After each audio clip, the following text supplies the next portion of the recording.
அனைவருக்கும் காலை வணக்கம். என் பெயர் எஸ். பிரிஸ்கா ஜோஸ். நான் 3ஆம் வகுப்பு படிக்கிறேன்.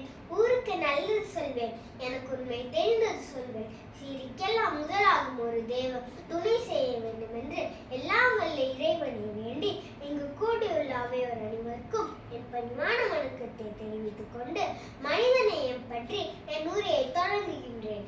மனிதநேயம் என்பது ஒரு மனிதன் தன் சக மனிதனிடம் காட்டும் அன்பு, அக்கறை, இரக்கம் ஆகியவற்றை குறிக்கும் ஒரு கூட்டு சொல்லாகும். எல்லா மனிதர்களிடமும் காட்டும் நிபந்தனையற்ற அன்பு மனிதர்களுக்கு நிறுத்தம், அதுவே மனித நேயம்.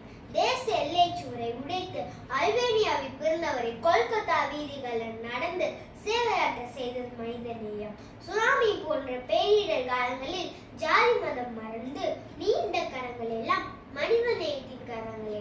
கொரோனா காலத்திலும் கேரளா நிலச்சரிவிலும் தன் உயிரையும் துறந்து பிறர் உயிரை காத்த மருத்துவர்களும் செவிலியர்களும் வீரர்களும் மனித நேய மரத்தின் விதிகள் அல்லவா?